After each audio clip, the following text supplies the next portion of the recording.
আসসালামু আলাইকুম ভাই। লজ্জা লজ্জা লজ্জা, এর চেয়ে লজ্জা আর কি হতে পারে বাংলাদেশ ক্রিকেটের জন্য, আমাদের মতো বাংলাদেশের ক্রিকেট ফ্যানদের জন্য এর চেয়ে লজ্জাজনক আর কি হতে পারে?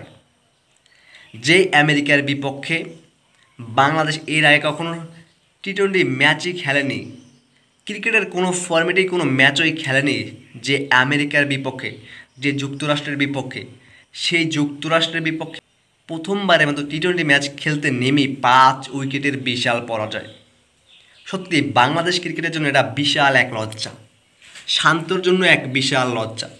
কারণ তারা যুক্তরাষ্ট্রের মতো এক ছোট নরবরে দুর্বল দলের বিপক্ষে 5 উইকেটের বিশাল ব্যবধানে পরাজিত হয়েছে, তাও কিনা বিশ্বকাপকে সামনে রেখে, বিশ্বকাপের আগ মুহূর্তে, এবং তাও আবার যাদের বিপক্ষে, যাদের মাঠে বিশ্বকাপ হবে সেই আমেরিকার বিপক্ষেই 5 উইকেটের বিশাল ব্যবধানে বাংলাদেশ পরাজিত হয়েছে।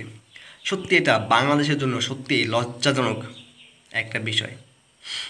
একেবারে শিক্ষা সফরে গেছে তারা, বাংলাদেশ ক্রিকেট দল, তারা তাদের স্বপ্নের দেশে শিক্ষা সফরে গেছে এবং প্রথম ম্যাচেই আমেরিকার বিপক্ষে তারা তাদের শিক্ষাটা পেয়ে গিয়েছে।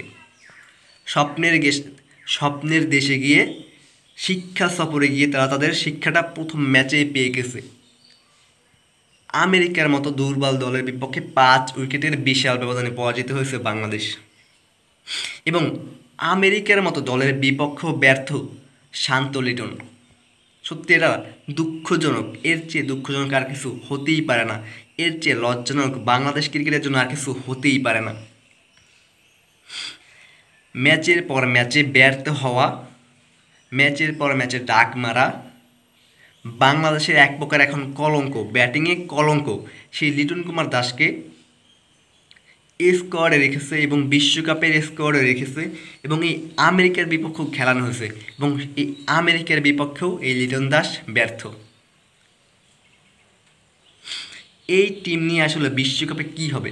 এই আমেরিকাতেই 2024 টি-20 বিশ্বকাপ অনুষ্ঠিত হবে, এবং সেখানেই আমেরিকার মাঠে আমেরিকার বিপক্ষে প্রথমবারের মতো টি-20 ম্যাচ খেলতে নেমেই বাংলাদেশের পরাজয়। এই টিম নিয়ে বাংলাদেশ আসলে কি করবে বিশ্বকাপে? তারা কি আসলেই পারবে শ্রীলঙ্কা, সাউথ আফ্রিকা, নেপালের মতো শক্তিশালী দলের বিপক্ষে পেরিয়ে উঠতে?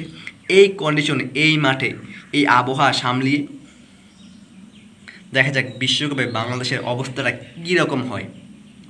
সবচেয়ে সত্যি কথা হলো যে অযোগ্যদের হাতে নেতৃত্ব দান করলে এই দশাই হয়।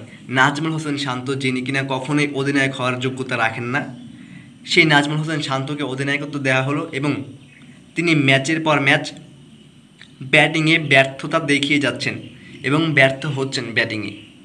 তার ব্যাটিং একেবারেই বাজে হয়ে গেছে অধিনায়কত্ব পাওয়ার পরে। বিশ্বকাপের আগে এখন আর অধিনায়কত্ব পরিবর্তন করার কোনো সুযোগ নেই। তাই তো অযোগ্যদের হাতে নেতৃত্ব চলে গেলে অবশ্যই সেখানে ধ্বংস